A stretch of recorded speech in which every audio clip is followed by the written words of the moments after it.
Уважаемый Сергей Евгеньевич, уважаемые депутаты Государственной Думы, говорят, что Господь Бог после сотворения мира решил раздать богатство всем поровну. И полетел он с востока на запад в сторону Москвы. Но, пролетая над Якутией, обморозил руки и уронил больше, чем планировал. Да, Якутия самый большой субъект Российской Федерации. Да, Якутия очень богата, но главное его богатство не алмазы и золото, не нефть и газ, и не уголь. Главное богатство Якутии – это люди. Мужественные и добрые люди, северяне. Они и 50-градусный мороз, и в 40-градусную жару вкалывают, трудятся ради своей семьи во славу России и Якутии. Уважаемые коллеги, в эти дни в Москве проходят Дни Республики Саха-Якутия в Москве, посвященные 380-летию присоединения Якутии в состав российского государства и 90-летию якутской государственности. Сегодня в 14 часов будет открытие Дней Якутии у нас в Государственной Думе. Приглашаем всех коллег принять самое активное участие во всех мероприятиях. Республика Саха-Якутия – один из самых динамично развивающихся регионов Дальневосточного федерального округа. По общему объему валового регионального продукта Якутия занимает 25-е место в Российской Федерации, а по валовому региональному продукту на душу населения уже 5-е место в Российской Федерации.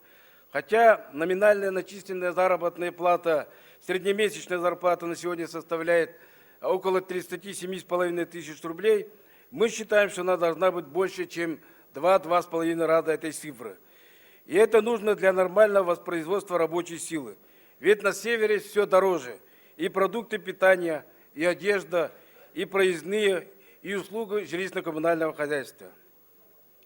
На территории республики ведется масштабное строительство железных дорог, начато освоение крупнейших в мире месторождений углей, быстрыми темпами развивается нефтедобыча, на очереди восточная газовая программа.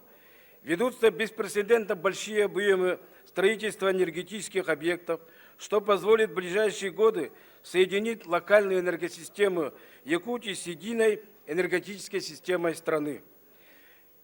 Есть в Якутии, как и везде, и нерешенные проблемы, особенно на селе.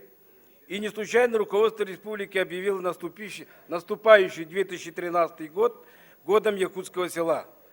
Мы не только надеемся, но уверены, что сделаем все для того, чтобы началась реальная модернизация жизни на селе, начиная с коренного улучшения комфортности жилых домов, заканчивая переустройством технологического уклада во всех сферах жизни и производства.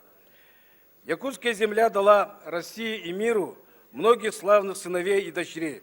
Я хочу вам рассказать только о 3 из них. Алексей Алексеевич Кулаковский, экс-секуляр Алексей. 10-летие его знаменитого письма якутской интеллигенции в этом году широко отмечала российская и якутская интеллигенция. В этом году широко отмечается. Он в свое время, когда шли жаркие споры о путях развития Якутии, убедительно доказал, что нам, якутам, надо быть всегда с Россией, с великим русским народом. Самое большое, что дал нам 20 век, это образование. Если в начале века была почти поголовная неграмотность, то к концу 20 века Якутия стала одним из самых высокообразованных регионов. В 60-х годах прошлого века в одном из самых отдаленных якутских сел скромный учитель физики Михаил Андреевич Алексеев, впоследствии ставший народным учителем СССР, поставил перед собой задачу, чтобы его ученики стали конкурентоспособными на самом высоком уровне. И ученики Верхнеуральской средней школы стали побеждать на всесоюзных олимпиадах по физике и математике, а окончив школу, стали запросто поступать в самые престижные высшие учебные заведения Советского Союза, такие как МГУ, МФТИ, МВТУ имени Баумана. В те же годы другой учитель, Дмитрий Петрович Коркин, в другом якутском селе начал тренировать детей, чтобы они стали чемпионами.